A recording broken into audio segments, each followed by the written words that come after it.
A lonely woman whose family had moved to Europe works as a janitor to earn money to visit them. Then she finds a mysterious sealed bag with their names on it in a trash can. Before we continue, please take some time to subscribe to Dailydose, like and share this video with your friends. It might brighten their day and inspire them to do good. Also keep watching because an important lesson awaits at the end of the video. Debbie Francisco had never imagined that she would be on her own at the age of 67. She and her husband Douglas had raised 3 children, but shortly before he died, their oldest had moved to Australia, and the other 2 followed her out. Now Debbie was alone, and loneliness was her worst enemy. Traveling to see her children was impossible. The trip was incredibly expensive, and Debbie's pension was very small. In order to save up for a visit to Australia, Debbie took a job as a cleaner in a big apartment building. Getting the job in the first place had been difficult because no one seemed willing to give a physically demanding job to a woman her age. But Debbie had managed to convince the building's administrator to give her a chance, and he'd been more than happy with the results. It was a challenging job for a woman her age, and sometimes painful because of her arthritis. Nevertheless, Debbie did her best. What she earned went straight into her savings account, but the money was piling up painfully slowly. Never give up hope.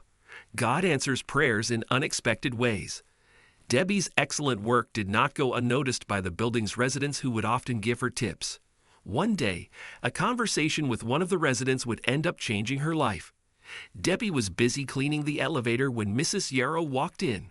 She smiled to see Debbie cleaning the mirrors to a high polish. "Good morning, Debbie," she said. "How are you?" "I'm fine, Mrs. Yarrow." Debbie smiled, but Mrs. Yarrow could see that her eyes were swollen and red. Mrs. Yarrow frowned. "You don't look all right. Can you take a few minutes off and come have a cup of coffee with me?" Debbie nodded and followed Mrs. Yarrow up to her apartment. Soon Debbie and Mrs. Yarrow were sitting down to a hot cup of coffee. "Now, Debbie," her hostess said, "tell me what's wrong." Debbie burst into tears. "Oh, it's good news, really," she sobbed. "My daughter is pregnant again. She's having her baby in July, but I won't be there. I just can't afford the trip, Mrs. Yarrow. She's in Australia and the plane tickets are a fortune. Janice, that's my daughter, and her husband are doing well, but they've just bought a new house because they are having twins," Debbie explained, "and they can't afford to pay for my ticket, nor can my 2 sons help. We were hoping my youngest, Andrew, would be able to help, but he's had some financial setbacks, and I've never even met my first grandchild, Fiona. She's 4.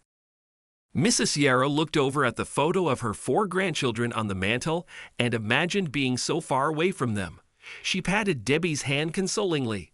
"Oh, my dear," she said tenderly, "I'm so sorry. But don't give up hope. Sometimes things have a way of working out. I'll pray for you. Who knows? Anything can happen." "Mrs. Yarrow," Debbie said, smiling, "only you can cheer me up. You're right.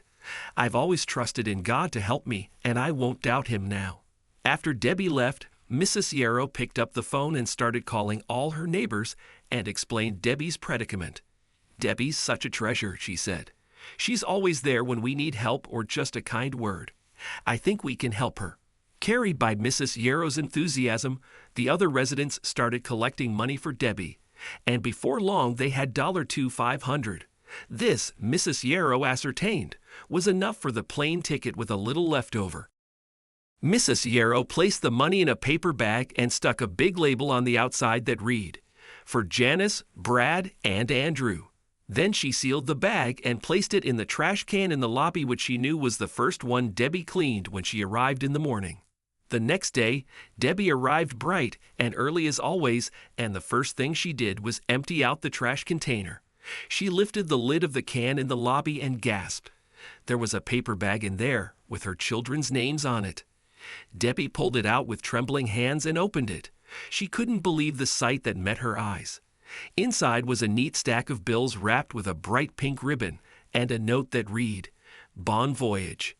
Debbie started crying, picked up the bag, and ran to Mrs. Yarrow's apartment. She rang the doorbell and held up the packet to a smiling Mrs. Yarrow. "You did this," Debbie sobbed. "Thank you." Mrs. Yarrow gave the weeping Debbie a big hug and told her, "It was all of us, Debbie. We just wanted to show you how much you mean to us." 2 months later, Mrs. Yarrow drove Debbie to the airport and saw her off on the first leg of her long trip to Australia. 2 days later, Debbie was with her beloved children and met her sweet little granddaughter. A few weeks later, she sent Mrs. Yarrow a photo of herself holding 2 yawning newborns. "Thanks to you," Debbie wrote, "I was there for my daughter and have held my grandsons in my arms.